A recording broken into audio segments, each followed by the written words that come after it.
Hey, what's up guys? This is my second time making this video. So I had an external mic plugged in, but the mic was not turned on, so discouraged. And what's funny is I started that video talking about how with more views and more subscribers, I've been feeling this, I guess, unwarranted or self-imposed pressure to make higher quality stuff, you know, script out videos, find the right clips and all that stuff. And it's actually prevented me from making a lot of videos on topics that I have lists on. So I figured, what am I doing to myself? I'd rather just push out good ideas rather than try to wait between finding time between work, family, and raising a kid and stuff like that. You know, I'd rather talk to the camera and get good ideas out than try to make this overly produced thing that doesn't really add to the karate world. So today the topic is about you are training for a flash of moment in time. This is something I realized like in middle school, high school, and our sensei talked about it all the time too.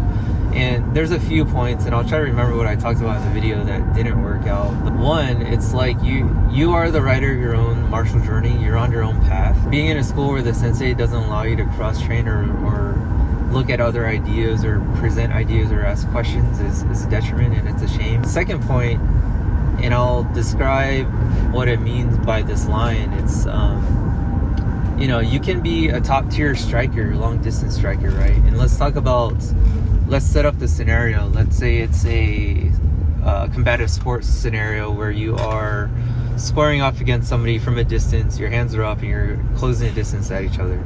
You can maintain the distance as long as you want. Eventually the distance will be closed. In a self-defense situation, eventually they might try to tackle you. You might trip over something. Something might happen where the distance is closed, right? In that case, this is a big point that I kind of gravitated towards. In that case, I would hate to have your first experience on the ground be a real experience, happen in real life, right? Not in the dojo. And for grapplers, I would hate that the first time you get punched in the face or slapped in the face would be in a real altercation and not in a training school or academy or dojo. So with that said, it's like you can be prepared as much as you want on the feet, and you can be super confident in your long distance management. I've trained with a lot of people growing up who are like, why do I need to learn ground fighting? I'm never gonna get taken down. Why do I need to learn how to get up from the ground or break fall? They're never gonna be able to take me down. I would love to live in that type of world that those people are in. But the reality is something's gonna happen. Either maybe you're on top and you're pummeling them with, you're raining down strikes on top of somebody, and a bystander just thinking like you're abusing somebody comes over and soccer kicks you in the head, right? You have no idea. There's all these what if scenarios. And if you're training for self-defense or even for sport, right, something's gonna happen that's gonna put you out of your comfort zone. So it makes sense to train so that you're comfortable in uncomfortable situations. I took that from Euron Gracie, right? Get to the point where you love being in the fire. You can just hang out there. You can just chill and be calm. But the idea that you're training for a flash in a moment in time means that you can be in 1 second at a long distance range. In another second, you trip and now you're at a close ground range. Another second, you stand up, you take somebody down. Now you're in like a clinch elbow range.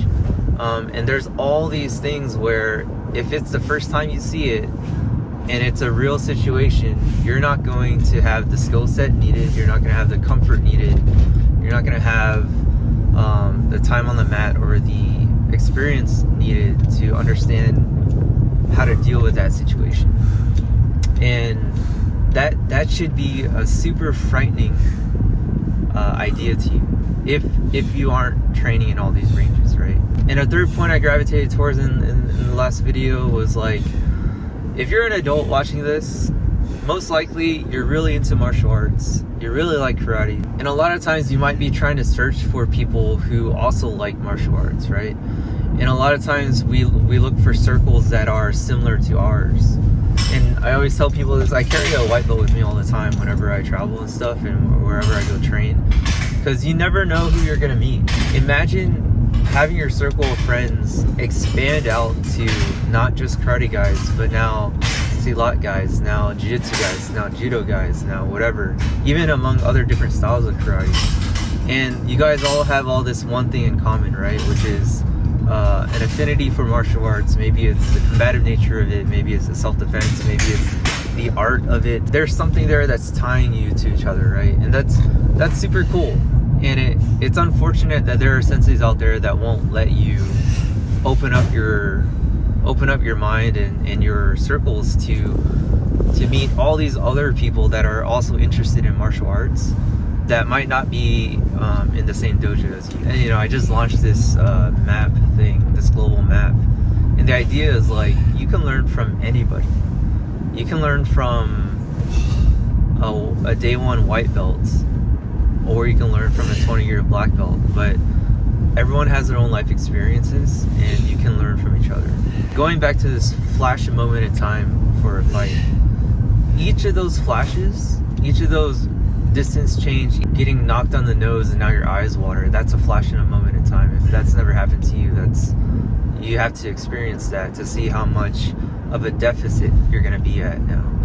But all of those are potential fight enders, right? A flash can change the tide of a fight. A flash can change whether or not you win the fight or you lose the fight. And if we're talking about self-defense, that means you live or you die, right? If you take it to that extreme, if the first time someone pulls out a knife on you is if you're at a bar and someone pulls out a knife on you on the first time, I can imagine the ideas that go through your head.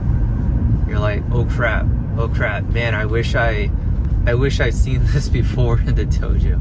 I hope nobody experiences that, but I've never experienced a knife pulled on me. But we've trained tons with taser knives, and if that's like 1/100th of a real situation, like I would hate to be in a knife fight. But at least I have 1/100th of an idea of what might happen versus 0. Your fight or flight kicks in and you are just frozen. Just to conclude, it's like you gotta be the writer of your own journey, your martial path. You can't have other people dictate where you're gonna train, who you're gonna train with. And then also you have the opportunity to meet all these people who are just as interested in martial arts as you. Maybe they approach it in a different lens, but that lens isn't right or wrong, that's just different. And that's like potential for you to be the most complete martial artist you can be. So yeah, happy Friday. I think it's like Okinawan Karate Day from what I see on Facebook. So get some katas in today, train hard, fight easy, catch you on the next one.